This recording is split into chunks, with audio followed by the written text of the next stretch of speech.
ఓం నమః శివాయ. ఓం నమో నారాయణాయ. నరదృష్టి నివారణ కాళభైరవాయ నమో నమః. ఓం దిగంబరాయ విద్మహే సింహవాహనాయ ధీమహి తన్నో నరదృష్టి నివారణ కాళభైరవ ప్రచోదయాతు. హరి ఓం. మా ఛానల్కి స్వాగతం. చూస్తున్న వీక్షకులకు, ప్రేక్షకులకు, ప్రియ కాళభైరవ భగవద్బంధులకి స్వాగతం పలుకుతూ మమ్మల్ని ఎంతగానో ఆదరిస్తూ ఉండబడినటువంటి ప్రియ సోదర సోదరీమణులకు అందరికీ కూడా నూతన ఆంగ్ల సంవత్సర శుభాకాంక్షలు. అలాగనే అందరికీ భోగి, మకర సంక్రాంతి, కనుమ పండగ శుభాకాంక్షలు. 1/1/2025 నుండి 15/1/2025 వరకు పుట్టినటువంటి వారందరికీ కూడా ముందస్తుగా జన్మదిన శుభాకాంక్షలు. అలాగనే గతంలో ఏదైతే కార్యక్రమాలు ప్రారంభిస్తున్న వారందరికీ కూడా సంపూర్ణమైనటువంటి వార్షికోత్సవ శుభాకాంక్షలు.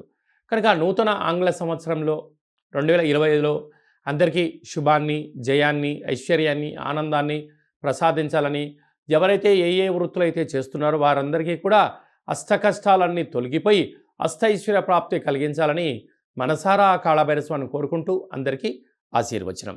ద్వాదశ రాశుల్లో గ్రహ గమనాలు ఒకసారి వీక్షింపచేద్దాం.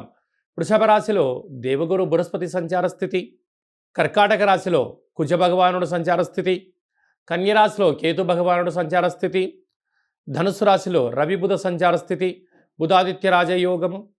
అలాగనే కుంభరాశిలో శుక్రుడు మరియు శని సంచార స్థితి, మీనరాశిలో రాహు సంచార స్థితితో ద్వాదశ రాశుల్లో గ్రహ గమనాలు ఈ విధంగా ఉన్నాయి. 2025 సంవత్సరానికి స్వాగతం పలుకుతూ అలాగనే జనవరి మాసంలో మీనరాశి వారికి ఎలా ఉండబోతుందో ఈ వీడియోలో సవివరంగా సంపూర్ణంగా తెలుసుకుందాం. మీనరాశిలో ఏ నక్షత్రాలు వస్తాయి అనగా పూర్వాభాద్ర నక్షత్రంలోని చివరి పదం 4వ పాదము, ఉత్తరాభాద్ర నక్షత్రంలో 4 పాదాలు, రేవతి నక్షత్రంలో 4 పాదాలు కలిపితే మీనరాశి అవ్వడం జరుగుతుంది. చాలామందికి పుట్టినటువంటి కాల సమయంలో డేటా బర్త్లు లేనటువంటి కారణం వలన పేరు యొక్క మొదటి అక్షరాన్ని అనుసరిస్తూ ఆ రాశిని తెలుసుకొని ప్రయత్నం చేద్దాం. ది, దుమ్, షం, జా, ధ, దే, దో, చా, చి అక్షరాల వారందరూ కూడా మీనరాశి జాతకులే. మీనరాశి అధిపతి దేవగురు బృహస్పతి. వీరికి ఒకవైపు ఏళ్లనాటి శని ప్రారబ్ధ సంచార స్థితిలో ఉన్నప్పుడు వచ్చినటువంటి 25 అందులో జనవరి అవడం వలన వృత్తులలో, ఉద్యోగాల్లో, వ్యాపారాల్లో, సాఫ్ట్వేర్ రంగంలో, హార్డ్వేర్ రంగంలో వీరికి మంచి కాలము ఆసన్నమవుతుందని చెప్పి కూడా గుర్తుపెట్టుకోవాలి. తృతీయంలో గురువు ఉండడం వలన తల్లిదండ్రుల మాట, గురువుల మాట, మీ క్షేమాన్ని ఎవరైతే కోరుకుంటారో లేకుంటే మీరు ఎవరి క్షేమాన్ని కోరుకుంటారో వారి సలహా సూచన అవసరం అని చెప్పి కూడా గుర్తుపెట్టుకోగలరు.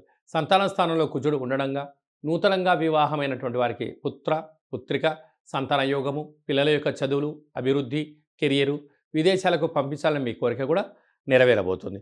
సప్తమంలో కేతు సంచార స్థితి ఉండడం వలన ప్రేమికుల మధ్య సయోధ్య, భార్యాభర్తల అన్యోన్యత, ఒక ప్రణాళికాబద్ధమైన జీవితాన్ని ఏర్పాటు చేసుకోవడం వలన రాబోయే కాలం అంతా మంచి కాలమే అని చెప్పి గుర్తుపెట్టుకోగలగాలి.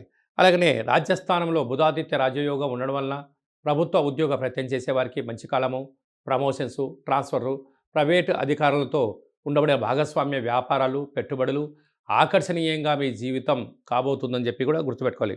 ప్రభుత్వం నుంచి రావాల్సినటువంటి గతంలో ఉండబడిన బకాయిలు కానీ, తల్లిదండ్రుల ఉద్యోగాలు కానీ మీకు వచ్చే అవకాశాలు చాలా అధికంగా ఉన్నాయి. వ్యయంలో శుక్రుడు శని సంచార స్థితి ఉండడం వలన యంత్రాలతో, ఆయుధాలతో, డబ్బులతో అపహాస్యం పనికిరాదు. మీ జన్మ నక్షత్రం రోజున అష్టమి తిథి ఎందున, పూర్ణిమ అమావాస్య తిథులు ఎందున దూరావాయు జల ప్రయాణాలు పెట్టుకోవద్దు. ఇందులో వాహన ప్రమాదాలు, అనవసర ఖర్చులు పొంచి ఉన్నాయి. తస్మాత్ జాగ్రత్త. ఈ వీడియో మీరు చూస్తున్నారు అన్నట్లయితే కాళభైరస్వామికి ఆశీస్సులు మీపైన ఉన్నది అనిగా భావించగలగాలి. అలాగనే కాళభైరస్వామి స్మరణ, ధ్యానము, దీపము, ముడుపు కట్టే సమయం ఆసన్నమైందని చెప్పి గుర్తుపెట్టుకోగలాలి.